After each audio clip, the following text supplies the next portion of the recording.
noticed we Focus? have coffee and water and cake. Yeah, it looks okay. In the back. And you don't always know. the Farmer family. I think it's okay. And I want to quickly, let's see, here we go. I want to recognize Senator Alan Hayes, who came out tonight to be with us.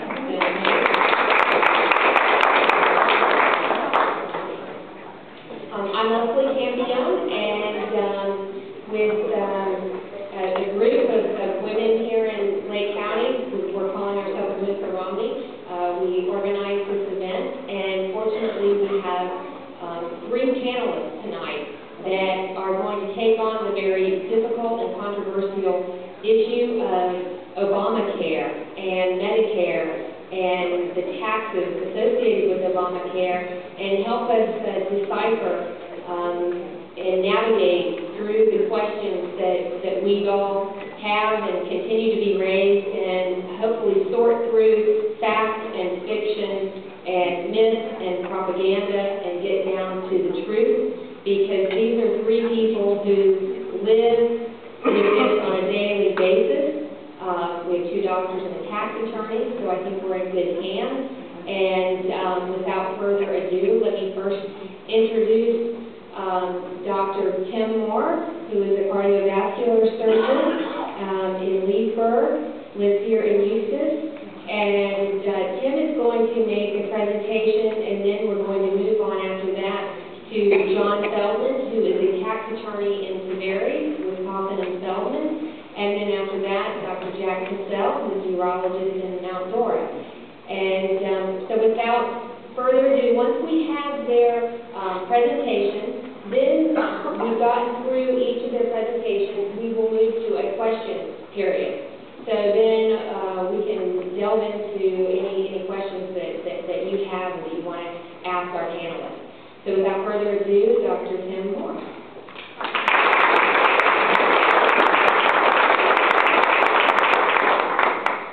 Thank you very much. I appreciate you coming out this evening to hear what we have to say, and I hope that it's useful and informative and gives you some information to help make some very important decisions in the next several weeks to come. I'm a practicing heart surgeon. I work over in Leesburg, but I live here in Eustis, and I am one of the healthcare providers. As you know, there are the taxpayers, there's the government, there are the insurers, there are the patients, and there are also the healthcare providers. So I deal with health insurance and with Medicare every single day. Matter of fact, because of the nature of my practice here in this county, the vast majority of my patients are actually on Medicare, probably about 85%. So what I'd like to do is share with you some of the trends in healthcare economics and where we're headed, where we've come from, how we got there, and what Obamacare is going to do to things if it continues. First of all, I need a married couple to hold on to something for me. Is there a volunteer? You that are married?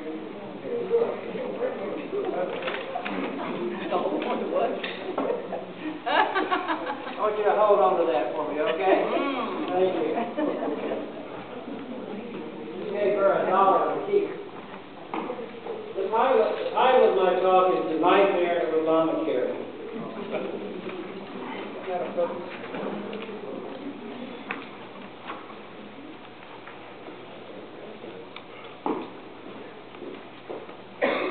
I think we would all agree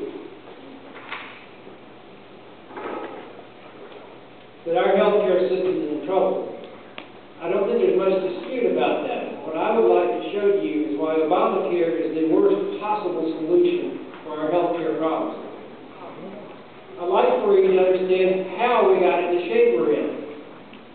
Originally, patients paid physicians directly for their health care. Eventually, insurers became involved, and patients paid the insurers who paid the physicians.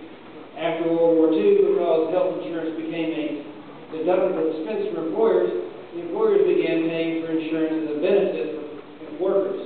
Finally, in 1964, the government provided Medicare for those over the age of 65 and Medicaid for those who are indigent. Medicare costs have far exceeded expectations. What was presented to the American public in 1964 bears no relationship to what is the actual reality today. When Medicare was passed in 1965, it was estimated the cost of the program in 1990 would be $9 billion a year. Well, by 1990, the actual cost was over 10 times that. It was $110 billion a year. By last year, the cost was $549 billion. And in 2011, the Medicaid component was $275 billion. Now, I'm a real stickler for accuracy, and I can refer you to each and every source document, and I can refer you to the government websites where this information is obtained. So these are not numbers that I'm repeating that I just heard somebody say. These are numbers that you can go and check yourself using the government's own website. And I have the references at the end if you wish. Medicare is going broke. If you would like to see that information, you can go to the 2012 Medicare Trustees Report, and they will tell you that Medicare expenditures began exceeding revenues 4 years ago in 2008, and Medicare, the trust fund, is going to be exhausted in 2024, which is 5 years earlier than the previous report. Why is that? I want to share with you the biggest single secret of why health care costs so much. Health care costs a lot because it is expensive. Back in the 1700s, your health care expenditures basically were related to leeches and mustard plasters. Even in the early part of the 20th century, the physician basically was being paid to sit beside the patient's bed, holding their hand and taking their temperature until nature took its course.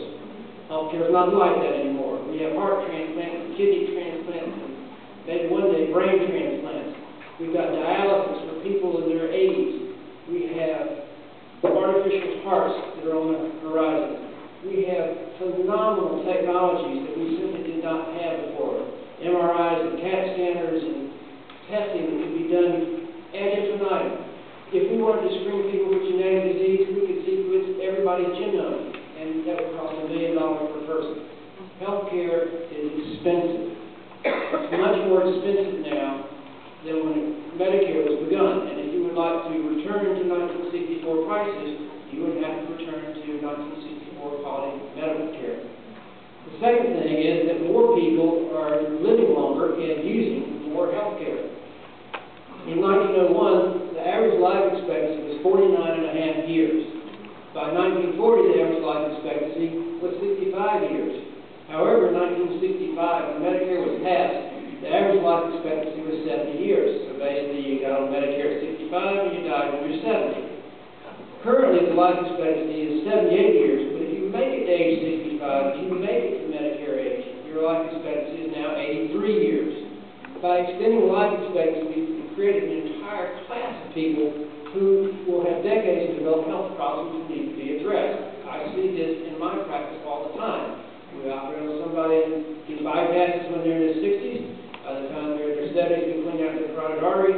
By the time they're in their mid-70s, we take out their lung cancer. And so people survive much, much longer, and that's not a bad thing. We've added decades to people's lives where they utilize health care. Who's going to pay for this? Well, this is exactly what we're talking about. This is the rate of increase in workers down here at the bottom related to the percentage increase in people who are beneficiaries. We've got far more people that are going to be taking Medicare than are going to be able to pay for it. Now then, I just mentioned to you the 2012 Medicare Trustees Report. They are required by law to present the information based on what the administration tells them the plan is going to do. They know that that is hogwash. However, as actuaries, they present this very long report, and in the report they say this was prepared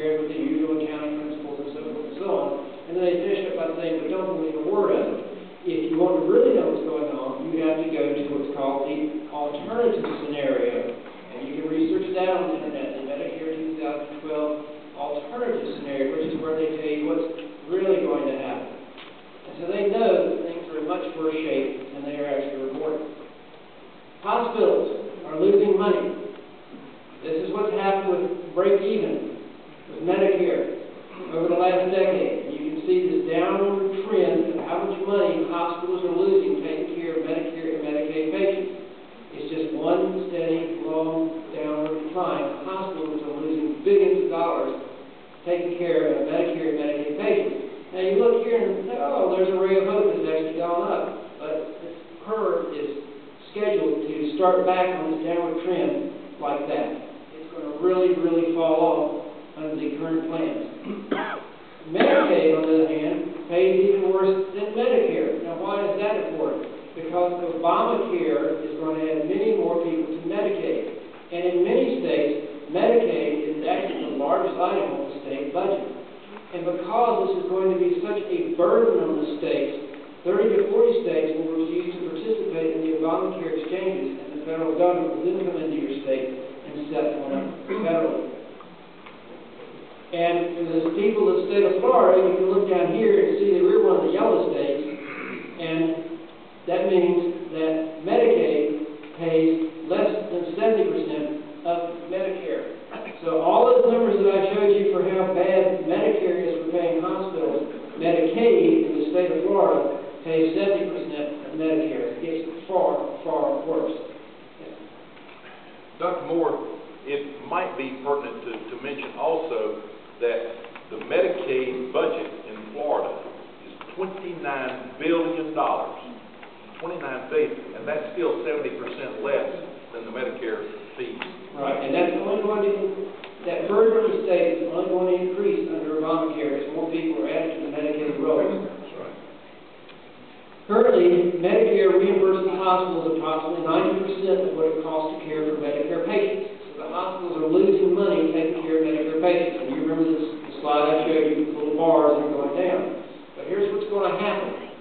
It is estimated that Medicare hospital reimbursement will be 15% negative by 2019, 25% negative by 2030, and 40% negative by 2050.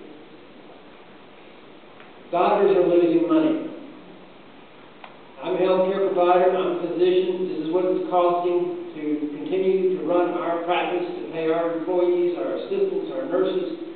This is what's happened with medical inflation for our practice costs over the last couple of decades, and this is what's happening with Medicare payments. It is becoming unprofitable to take care of Medicare patients. Well, one of the arguments we have is that you paid into Medicare, you earned it, you're entitled to it, and now I'll have my $5 back. $1. Oh, no, I gave you the money. I'm entitled to my $5.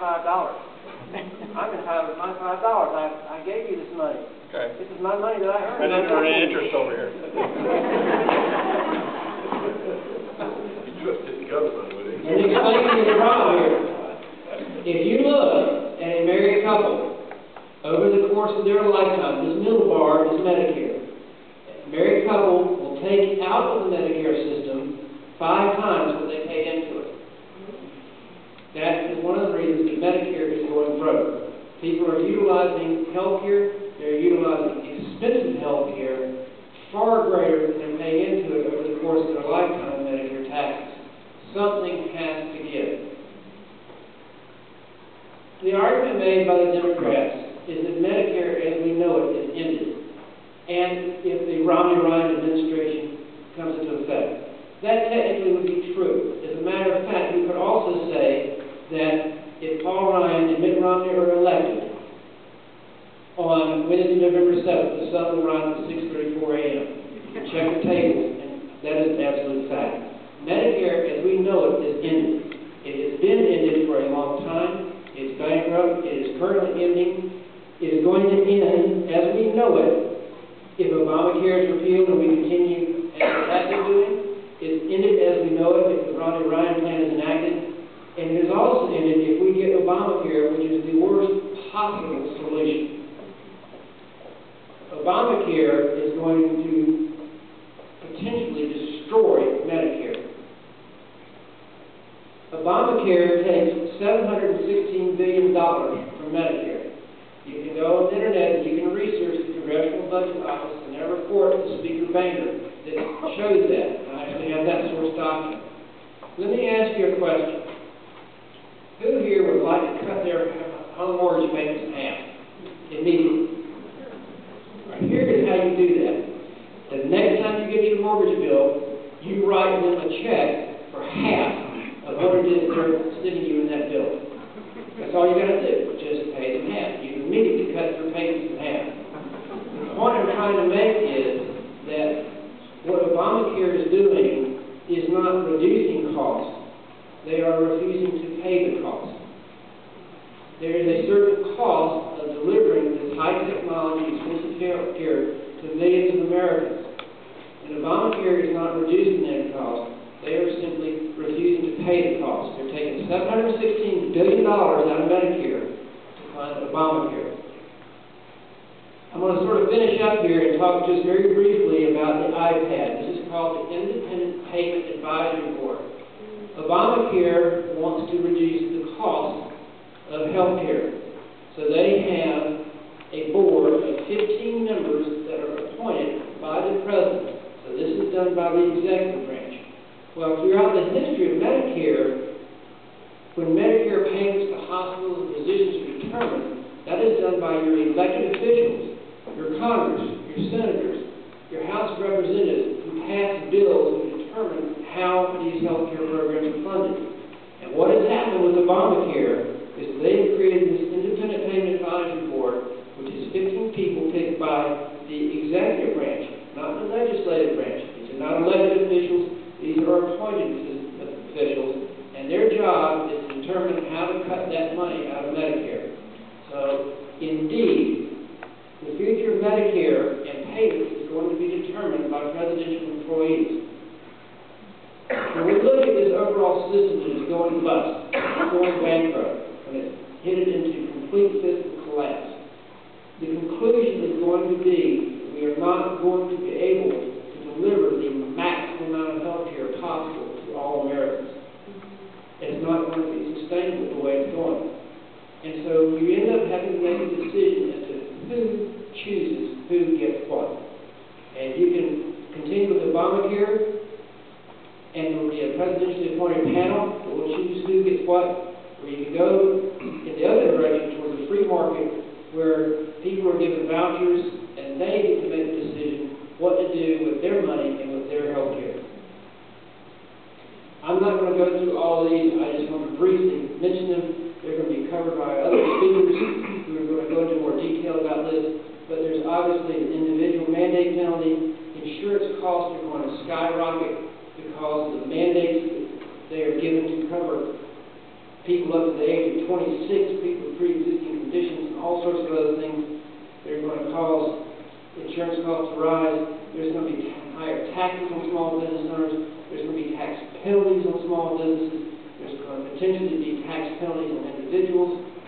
The doctors are getting fed up. They're leaving the profession. There is a tremendous physician shortage that we're headed towards. In my own particular specialty, cardiac surgery, we have not been able to fill our training slots for the last 15 years. We can't get people to go into it. They don't want to do it anymore. And under another legislative act, the Budget Control Act of 2011, with the sequestration that's coming, it's anticipated that we will worsen our unemployment situation by losing 766,000 jobs out of the healthcare sector as we refuse to pay for healthcare workers. These are the references I can certainly make them available to you, where you can go and research your own and see the actual numbers from the United States government in the source documents. Thank you.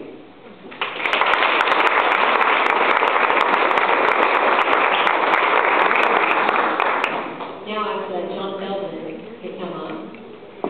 And John's going to talk about some of these taxes that were referenced in Dr. Moore's presentation. And John brought his friends along tonight, and I know we're all glad to have him here in the room with us.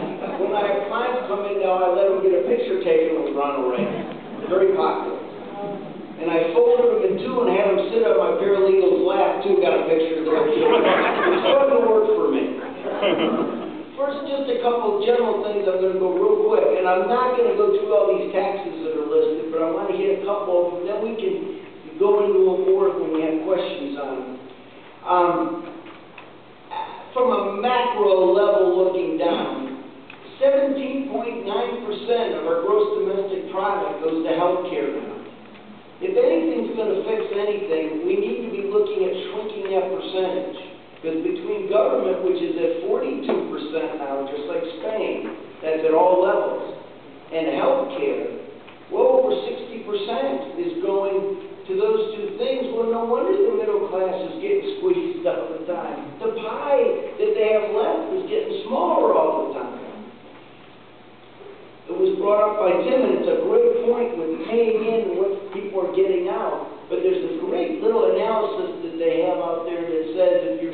husband and wife retirement, they have paid in with earnings for Social Security and Medicare $500,000.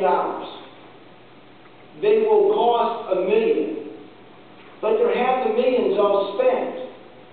So each time they walk through that threshold of 65, there's $1 million due and no money. Well, that won't work. And then Alan Hayes brought up about Florida's budget. It's almost a third of our budget goes to Medicaid. And it just keeps growing. Well, you're just going to keep paying into it. All goes to Medicaid? That ain't going to work. I'll burn my house down. You know, so you won't do it. People just won't do it. And one last thing I want to point out, that you see with all the tax stuff, and I think it's also done with all the government stuff, they use static analysis when they figure out what things cost or what they raise. And the best analogy I ever saw on that is if I used the way the government views what they pass, I would assume if I was in Times Square that everyone would knock each other down. Because I assume everyone will walk into each other. Because that's what static analysis is. But what happens is everybody reacts what's going around them and changes a little. And that's what we all do when they pass tax laws. And that's why they never raise the revenue. Because everybody's scurrying around and changing what they're doing. We're already doing it now. Now that handout, I stole it off the internet. I hate to come up with anything originally because I told Leslie it costs money, time is money. I've had 2 paralegals retire. I gave them gold watches with Tim engraved on the back of the watch. G-I-M, time is money. I'm a thoughtful employee, and it's almost fun to work at my office. I also have Ronald Reagan peek around the door once in a while at people just to check up on them. Now, we talked a little about that when going to the taxes. You'll see they go by year on that outline. In 2010, that's when it first hit. Now keep in mind, on Obamacare, they're raising taxes for 4 years before we do get any benefits practically out. See, what's going on is to cover 10 years of taxes to cover 6 years, and they're still in the hole. And people lose track of that. So we started already paying in. The canning tax and stuff are on the first page there. I want to get to what really affects people or where you're going to start hearing more about it. And number 10 there, the surtax on investment income. Got 3.8%. And I want to just use an example. You'll see if you're single, it only affects you if you're over 200,000. If you're married, it's 250. First, look at the rates and how they bump up from 2012 to 2013. Because remember, it's not just that portion of Obamacare coming in. All the Bush tax cuts disappeared. And so everything bumps up, and then they put a tax on everything else. And look at those rates. Now, you got to run them as a percentage increase. Like capital gains will go up 58%. That's the real increase between those numbers. So if I sell my business this year, I'll pay 58% less capital gains than next year. But that's big money. People change what they do for that. And what it is, it becomes a drag on the economy. It's like sand on the gears. We all do that. That's why they raised more money when they dropped the capital gains rate from 28% to 20% and then 15%. They actually raised more money because things become more fluid and capital moves to a place that is more efficient. And that's what you want. You just want it. It doesn't matter if you even understand it. You should want it. And if it doesn't move here, it will move in other countries. And one thing that we've been talking about at work, and it's coming up a lot now, I end up with grandkids and kids of clients, they live and work offshore. They don't live here anymore. Permanently, they're based offshore. We are a global society, and our jobs have gone not just because of globalization, it's also technology, and we need to make ourselves capital friendly. by keeping the rates lower, by attracting wealthy people to the country and money to the country, and not offshore. Those rates, though, the dividend rate goes up 189%. Well, geez, I've been buying all these blue chip stocks that pay dividends. You're going to be hammered. If it doesn't change, you will see those go down. Why? Because everyone looks at what they net in a business or investment line. It doesn't matter what you gross. It matters what you keep after taxes. And that's how it works. Now, that 3.8%, how does it work? If I fall into it, then I'm going to pay 3.8% on all my investment income, rent, interest, dividends, royalties, capital gains. I sell that property, I sell my business, I'm going to pay it. How does it work practically? Well, let's say my wife and I have $240,000 adjusted gross income. That's before we do all our itemized deductions. And we have $20,000 of interest and dividends. I will have $10,000 of that subject to it. My other income pushes my investment income on the top. It sits on the top of my income. And then to the extent I go over 250, I'm going to start paying taxes, higher rates. Well, together with the Bush tax cuts going away, well, I'm going to end up in a 44% tax bracket potentially, and if I am lucky enough to live in New York City, I'm going to be at well over 50% net taxes. I'm going to work less. If you tax something, you get less of it. That has been shown through history, worldwide. That's how it works, because that's how we think. And people aren't idiots. They look at that. So it's going to slow up productivity.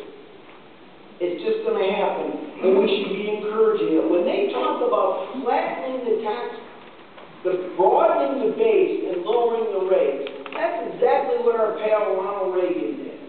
And we boomed. And we boomed because we're all greedy and want to keep more of what we got.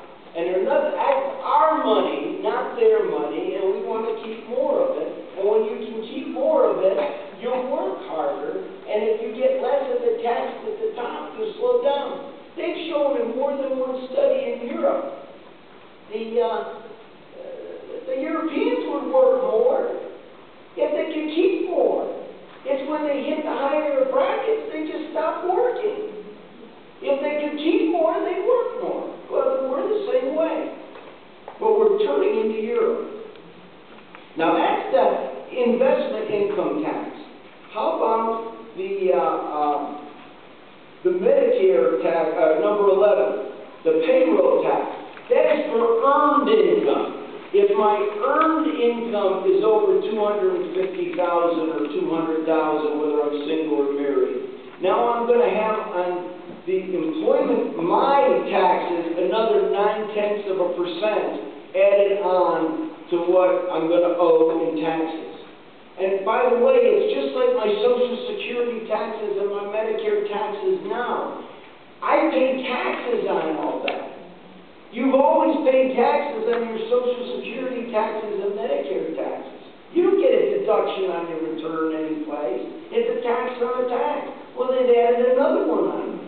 Do you see? It's when you run all those numbers and see what you net, it's very discouraging. And it seems like $250,000 is a lot of money, and to me that is a lot of money. But if I live in an expensive place to live, like most of California or parts of New York, like New York City, $250,000 is not that much money. A house is going to be even now $600,000-700,000 for a nice house. Well, those people are going to be hammered. What will that cause? It's going to have people working less, hiding their money, doing all the things people do, because there's another interesting tax thing they never point out. Actually, the Wall Street Journal has it in every once in a while. If you graphed out the percentage of the gross domestic product that is collected in income taxes from 1960 to now, no matter what the rates were, remember they keep touting the rates were once 90% back in World War II.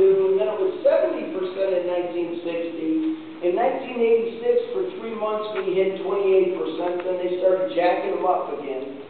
They still collect the same percentage of the gross domestic product in taxes almost every year, 18%. No matter how high the rate is, you still collect the same amount of tax, which means there's more avoidance, which is legal, and evasion, which is not, when rates are high. And as you lower them, there's less of both. And so that's just a great idea, but it also makes sense, but it doesn't play well politically. Now, the tax on medical devices, number 12. That's an excise tax. Well, what does that mean? It's a tax on your gross sales, basically. Your gross profit. Not profit, excuse me, sales. So I could lose money in my business, and I'm still going to owe that. Well, that's a big percentage of my profit. My profit isn't my sales. My profit is after all my expenses, my fixed costs, and my variable costs, and the cost of my inventory. It's very narrow. You always hear supermarkets, it's 1% of their gross sales is profits. I have no idea what their percentage is for medical devices. It's probably much higher than 1%. But if you take that 2.3% away, they say it eats into 15 or 20% of their profits. Well, why is capital going to go into that and be invested here, especially in this country, when they're penalizing it so?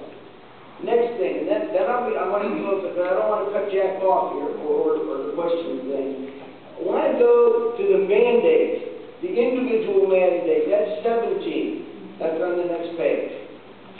And I probably should have numbered these pages, but I didn't. But it's number 17. That's the one they fought about with the Supreme Court, and now, of course, we all admit it's a tax. Well, it's always, in my mind, it's always a tax.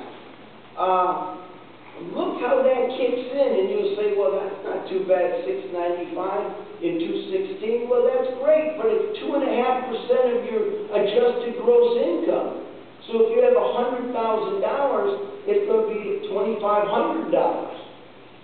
And remember, if you're an employee for someone, remember you don't have a qualifying health insurance plan to begin with this. Your employer's paying that, and you'll see that kicks in on number 18.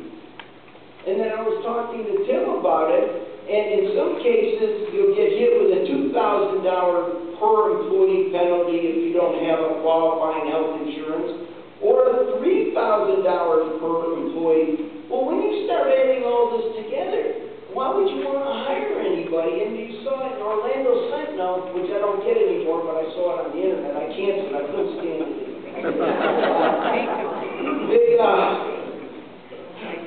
They don't know who I am, but if they knew me, they wouldn't write me either. Although they did put that article about the punching bag in about it.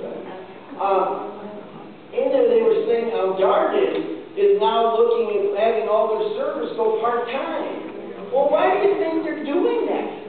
And you know, even if you have to go part-time, they add up all the hours of your part-time people and divide them by a formula to figure out how many full-time people you have to apply all these rules. It is mind-boggling. So, of course, the question comes up, why would I do business here unless I have to? I'm going to try to keep whatever people I can out of the U.S. always, and do the minimum I have to here to make a profit. And that is just capitalism. And that has not changed. And if I don't do it, my competitor will do it, and I will be out of business. And that's just how the world works. And yet nobody acknowledges that anymore. But that's it on my talk. I'll be happy to answer questions as we go. I hope I didn't go over. I lose track of time sometimes. Thank you.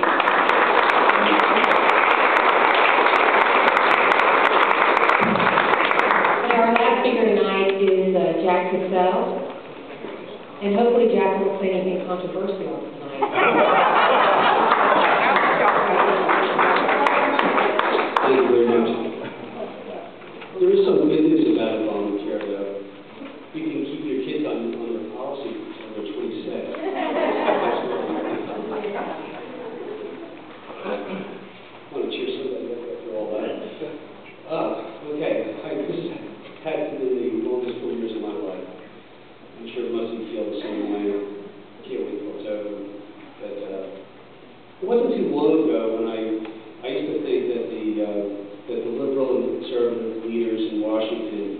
have the same vision for the American people, you know, that they all want us to be prosperous and they want us to be happy. And I even thought that when they lowered the tax rates and the federal revenues started to go up, that the liberals would see it and they'd say, boy, maybe this is what we need to do because we just love to piss money away. But they never did because, of course, they can print it or borrow it from China. So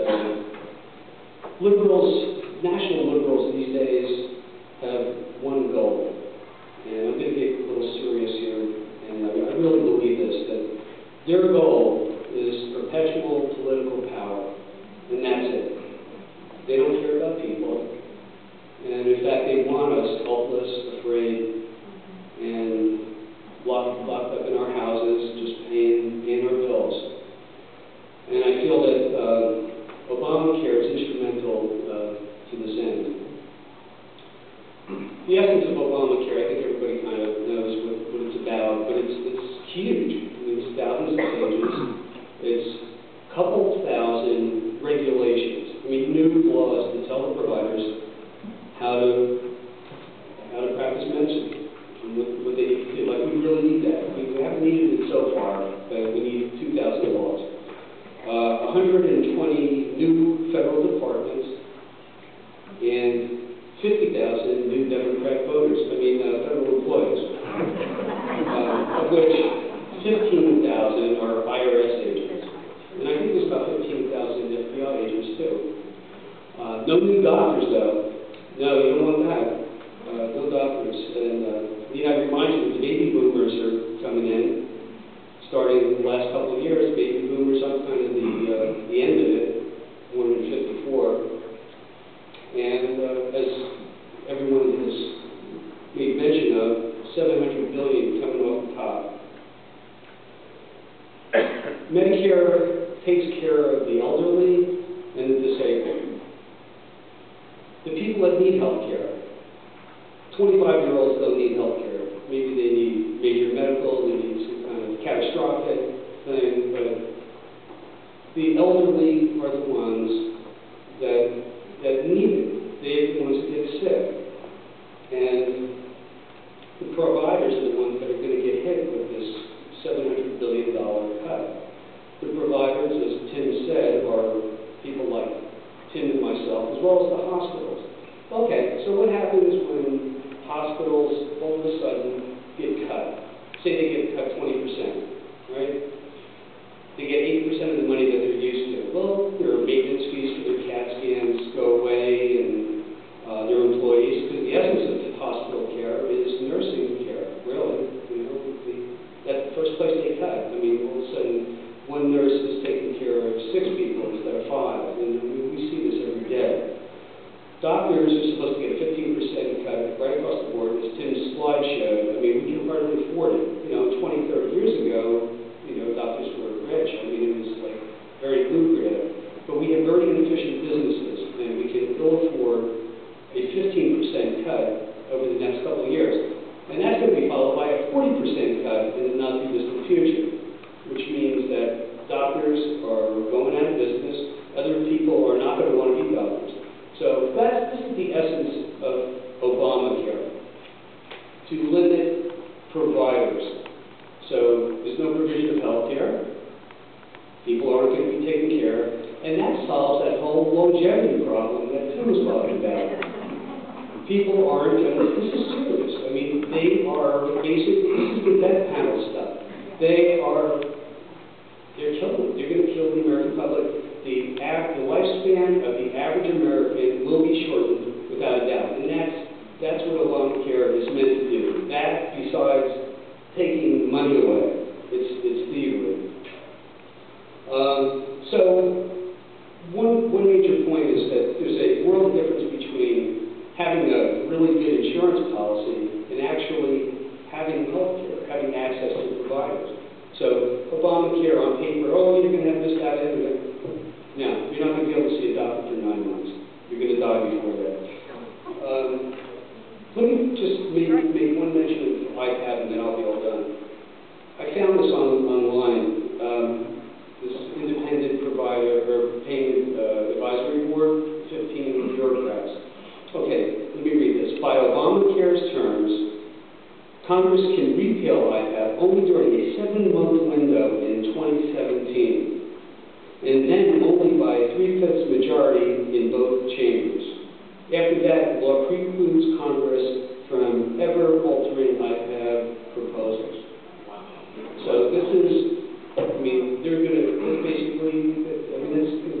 scary. Cato Institute says IPAD is the most anti-constitutional measure ever to pass Congress.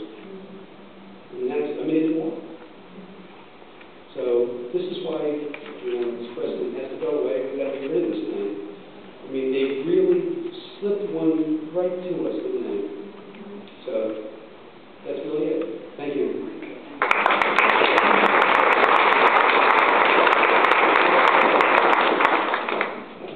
Okay, at this point, we're going to open up the floor for questions. So if you have anything specific that you want to ask any one of our three panelists, or if you want to put a question out, they can decide among themselves who's best to answer that question. I see you gentlemen in the back.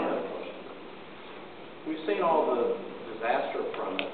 What are the alternatives? I'm not hearing anything, not that I'm looking in your presentations for that, but what is Romney's position on coming up with an alternative that's going to solve this economic donnybrook that we face? Because we're already in the middle of it by looking at Tim's numbers. We're already buried in it, so something's got to give. If Obamacare is not the answer, what's the alternative? What's going to be something that will work? Dr. Moore? Does this work? Okay. I think that it's really trying to understand who gets to choose. In other words, think about what insurance is. Insurance is a mechanism to protect you against risk for uncommon events. Insurance is money that you pay in when the risk is amortized across many, many people, so that when your house burns down or your car gets wrecked, you are protected. So what the insurance companies do in true insurance is they collect money from people, they analyze the statistical risk, and then they apply it across large numbers of people to protect you for uncommon events. That's not what's happened with health insurance. Health insurance has now become a gigantic purchasing program. It is a very, very inefficient way to buy things and purchase things. And that's exactly what Medicare is. It is a purchasing program. It is a healthcare delivery system where the government has inserted itself in the middle between the patients and the providers. Now, I don't see that it is realistic under any scenario that we would go back to the old days where when somebody wanted to get a heart operation from me and they couldn't afford it, they would bring me 30 chickens. I just don't see that we're going to go back that far where there is a direct relationship between the patient and the provider. Having said that, we've got to be able to figure out what we're going to do to determine who gets what in terms of health care. We can spend ourselves completely broke at the rate we're going, or we can do what Obamacare does, which is simply to refuse to pay for it, or under the Romney-Ryan plan, the choice is returned to you, the patient. Instead of the money being sucked up by a government bureaucracy and administered by an executive branch appointed panel, you receive a voucher and you get to decide what health care you are going to get along with your provider. So it returns the choice back to the people. All right, we have a question right here. Is tort reform an option for this situation? Oh, I'll take that. I think it's a great idea, and it should be done. And Texas has done quite a bit of this in the court system. You see Texas is moving, and it's not just the oil. They completely rewrote the legal system, their loser pay situation now. They penalize the lawyers if there's frivolous suits. Definitely that. When I started law school in '79, don't you love this? You put a mic in front of me, I can't stop. At Wake Forest, 0.4% of the gross domestic product was spent on legal fees of all kinds. Now it's over 2%. That means during my career, legal fees went up 500%. Not adjusted for inflation now, because the gross domestic product is all the goods and services produced. So the pie got 5 times bigger pie, 5 times bigger fees. It's outrageous. pouring the sand on the gears. Lawyers used to be the grease on the wheels that got business done. My career has completely changed. And even if they say, oh, it only costs a few percent, that's not true. They're all afraid of being sued. Everyone that comes to see me is afraid of being sued. And you should be afraid, because you go to our judicial system, you're cooked. Flip a coin. That's your chance, 50%. I agree with you. Okay, we have a question in the back. And first, before I get that question, I want to recognize Representative Larry Metz, who is with us tonight.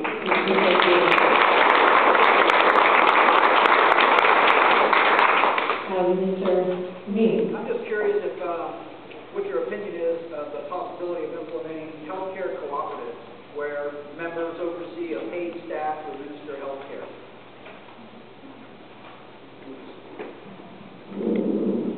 I'm going to go along with what Tim said. Number one, just get it out of the government. Exactly. They don't do anything right. And have some competition, and like everybody says, just do, open up, just like it is with auto insurance, across state lines, and see how it falls. I'm also, one of my pet peeves is how much hospitals charge. I mean, nobody goes broke because of doctor fees. It's always, you go into an emergency room, you walk out with a $5,000 bill. Why? It doesn't make sense. And I think everything has to be looked at again. I mean, if you can stay at a Ritz-Carlton for $400 a night, why is $10,000 a day in a hospital? I mean, so.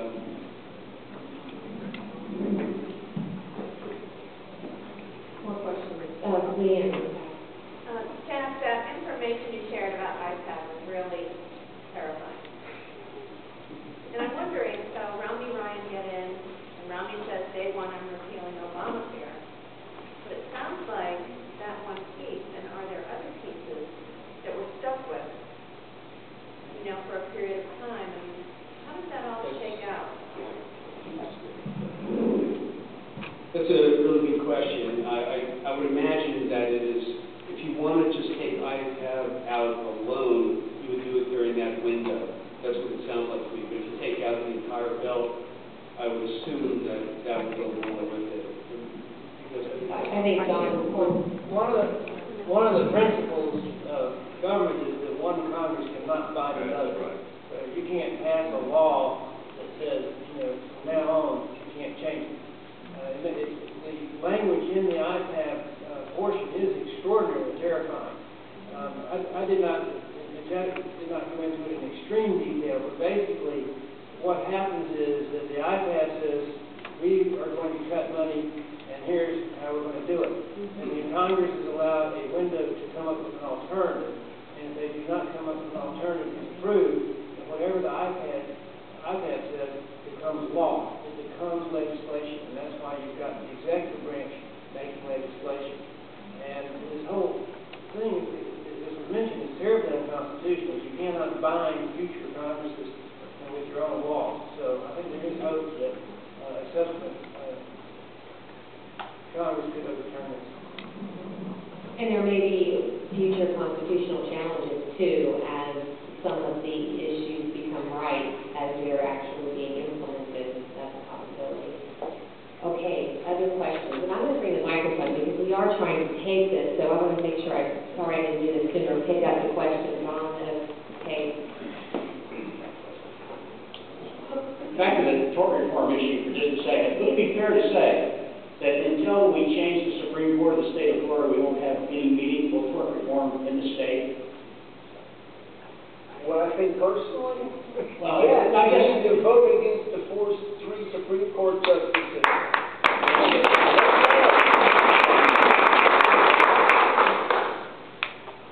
More questions? Come on.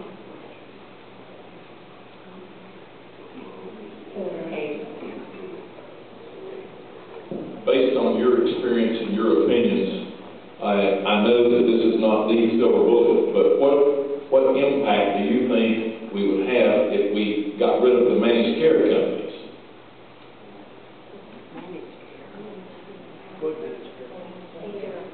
That are messing with our healthcare system. That are find that the best way that they can make money is to deny treatment.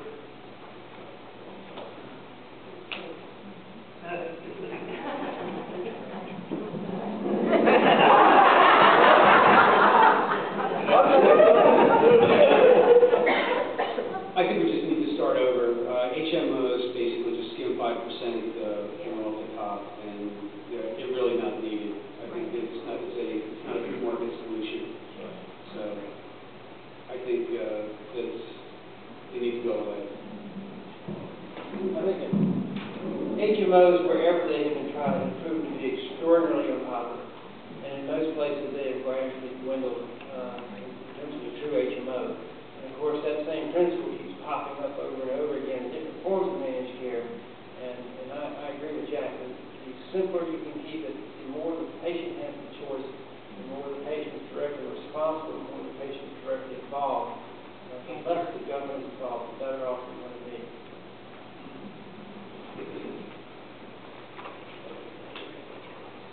Any more questions?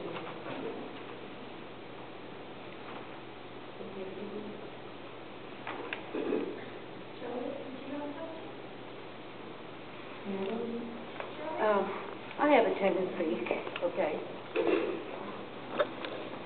I have a tendency to think that maybe we overuse our healthcare system. For instance, if everybody had to take something, they might hesitate a little bit more often before they went to a doctor. For instance, I'll tell you what happened to me a couple months ago. I had a blood test. When I got my copy back from Medicare, it was $1,100. I could not believe, what in the wide world is this doctor doing? What is wrong with me? When I called the office, I didn't talk to the doctor, of course, I had to talk to one of the nurses. And she said, we're just checking to see if there might be something in your family's background that may create a problem for you in the future. I said, I told her that I have nothing in my background. She said, well, she didn't believe me. So I have a tendency to think that not only are we overusing Medicare, but when people are insured by their employers, the county, where they pay so little for their health insurance, they have a tendency to use it more often.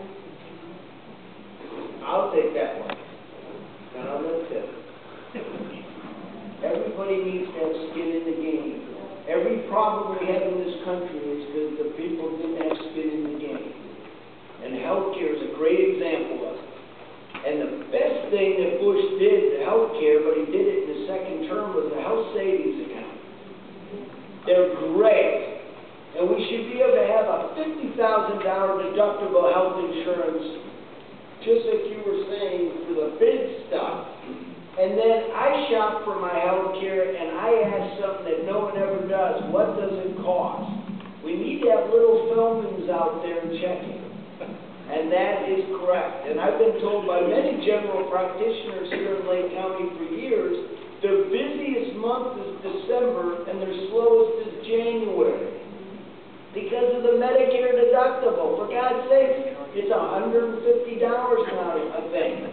You're not going to run up a $150 bill in a year, but they slow up in January here when everybody's here. That just tells you that if you had a little skin in the game, for everybody now, there'd be less usage of it. Okay, I'm sorry. I would just like to quote the great philosopher P.J. O'Rourke, who said, if you think healthcare is expensive now, wait till you see how much it costs when it's free. I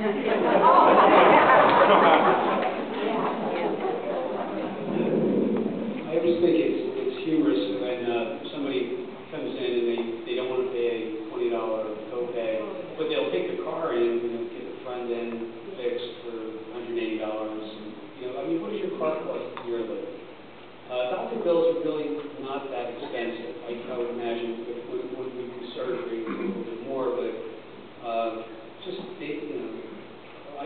people need to have some financial responsibility for their health care.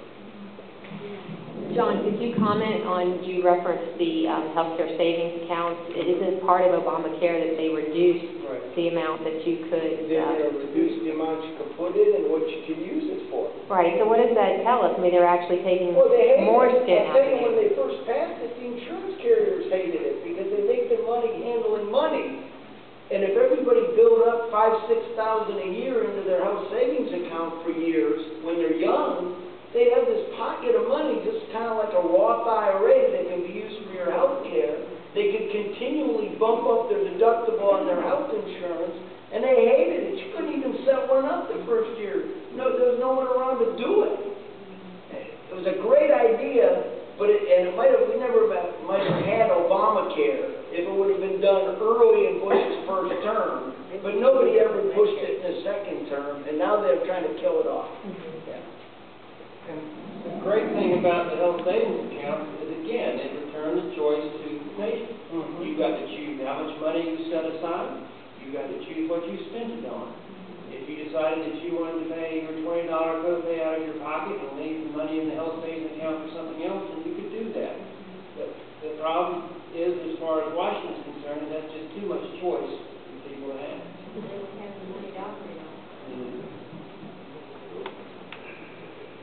Any more questions? Okay, we've got a couple more.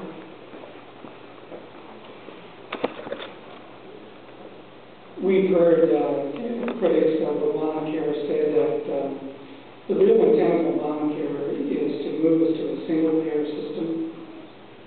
I don't know what a single-payer system means. How would that be any different than Obamacare? You would get rid of private health insurance. It would be the government. The government would be the That's a single payer. It'd be a Medicare for everybody. Medicaid, actually.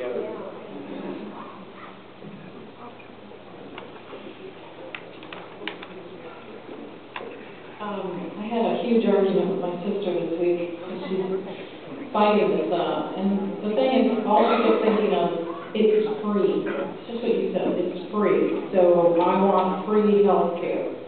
And we battle that when we're going door to door and talking with people about Obamacare right now and talking about the differences and what the program's going to do and what it's not going to do.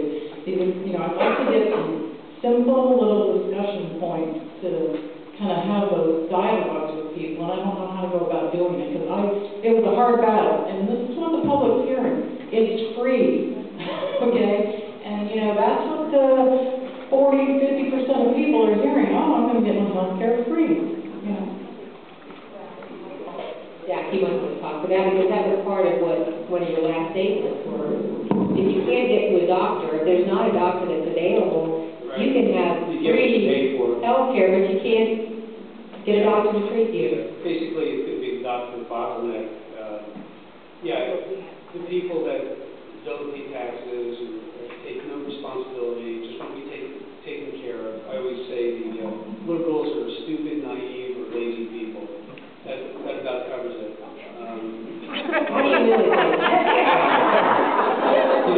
you guys know why the chicken crossed the road?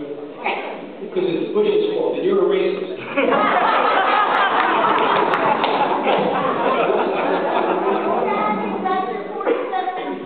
Yeah, 47%. What I would say is that, first of all, you can't receive something free from the government they did not take from somebody else. That's right. There are only 3 countries in the world that do not have any form of private health insurance: Canada, North Korea, and Iran. And back in 2000, I believe it was 2005, there was a lawsuit in Quebec province because they complained in the suit that people were dying unnecessarily because they were on a long waiting list to get their health care delivered. And as the Supreme Court in that jurisdiction ruled in favor of the litigants, they basically said that access to a waiting list is not the same thing as access to health care. And I think that that's what you're going to see, is that free health insurance is not the same thing as free health care.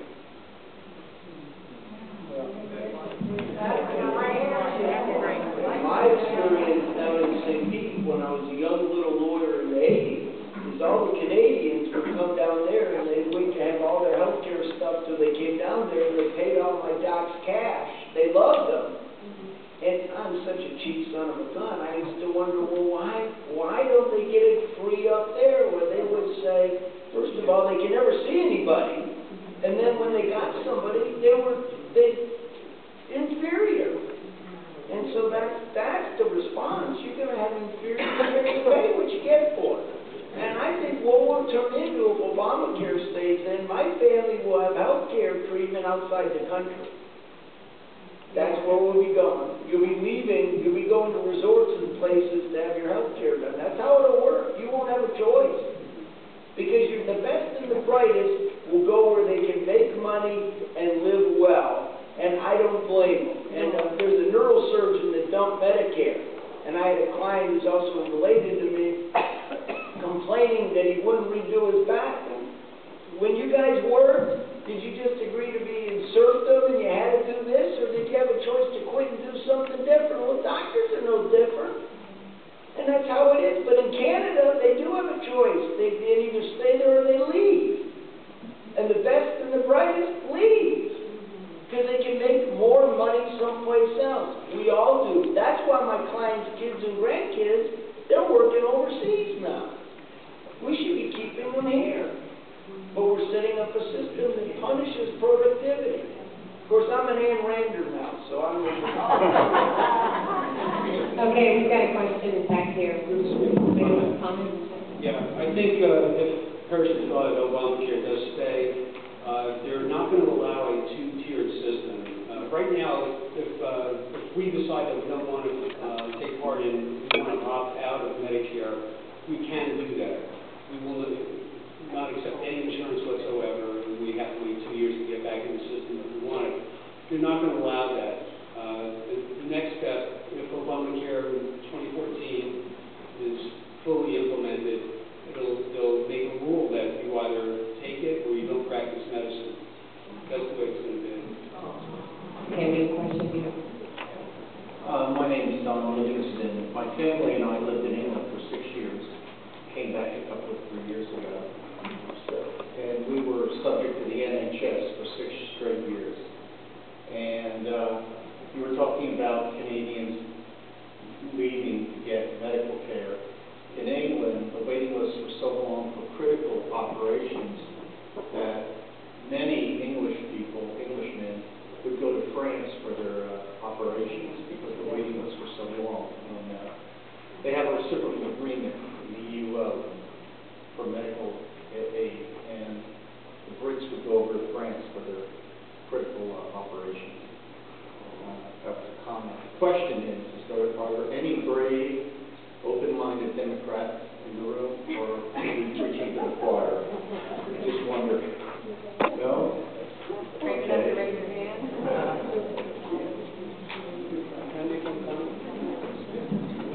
There's a difference between the Canadian system and the British system. The British system is two-tiered. You can take the national health care, or you can get pay money in a private system. But in Canada, there's only one tier. And that's kind of what we would be up against in Obamacare, moving a single payer.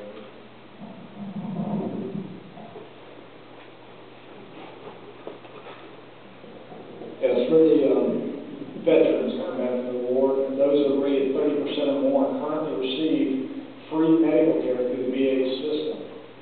Is this individual mandate addressed in the Obamacare for veterans like that? Would they be required to still go out and purchase individual health care insurance?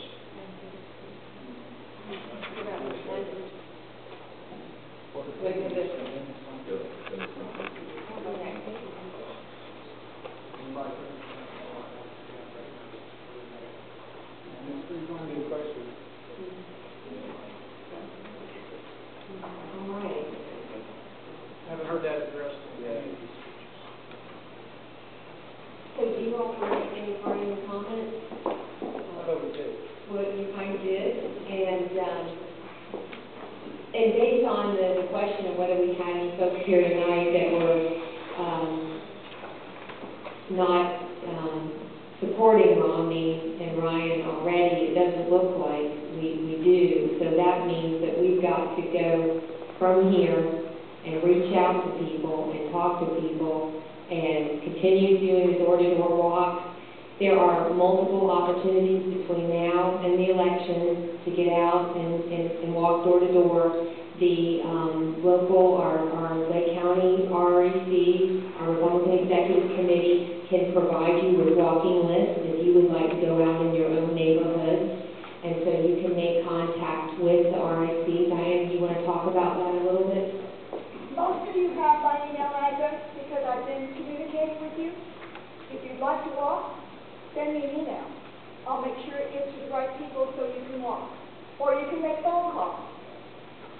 Just let me know if you want to help. Most of you have my address. Let me know, and I'll make sure you get to the right person to help.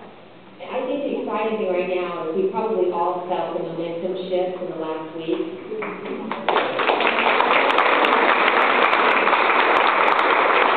And I think the important thing is that we've got to take it home. We've got to take that momentum shift and we've got to run with it.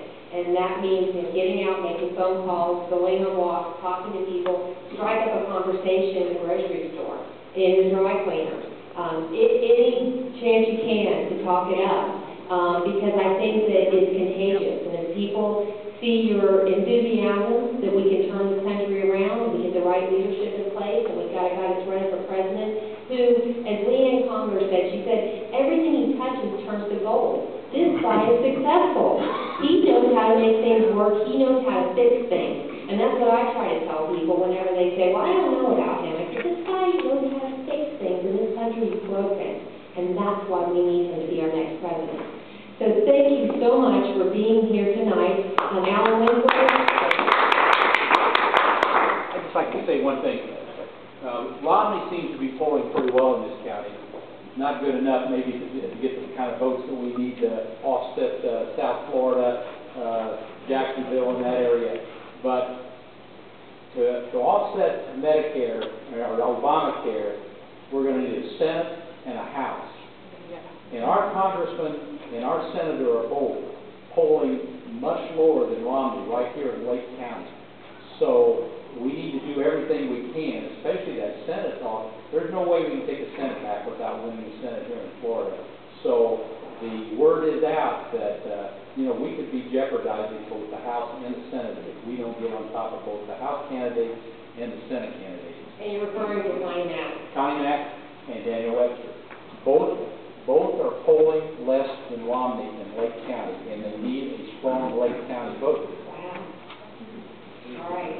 So you've got to use these opportunities to get out there and make it happen. Thank you so much, Dr. Moore, John Feldman, Jack. We appreciate it.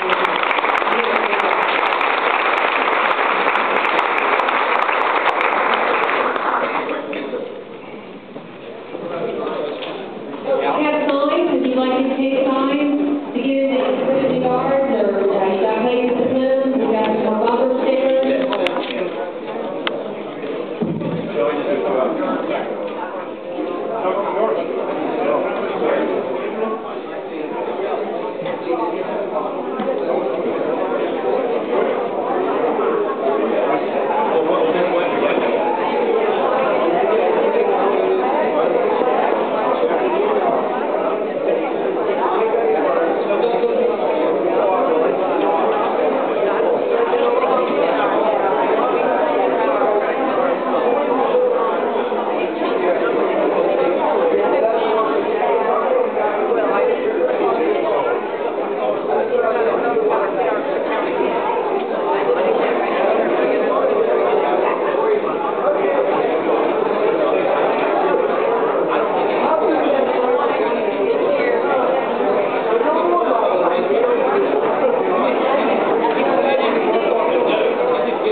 drive you crazy. I figured I'd run sitting in the lab and get a picture of her. Yes. Very good.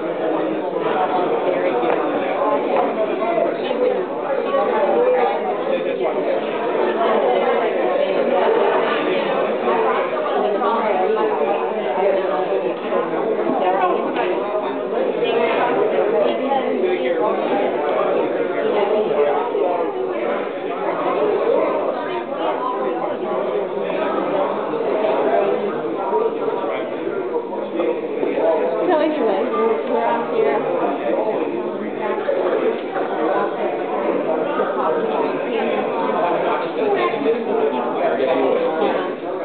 I'm not going to talk to you, right?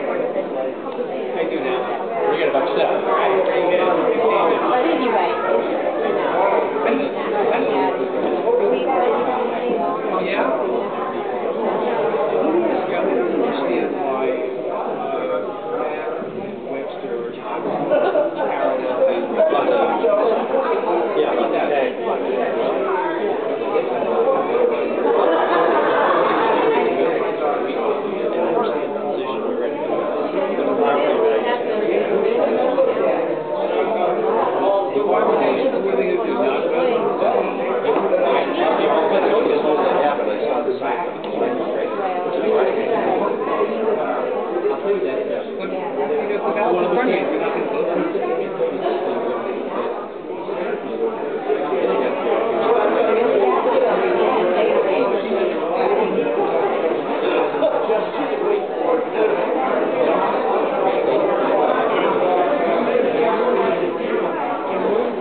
He's like, no, I'm going to be a vet. Good, better job.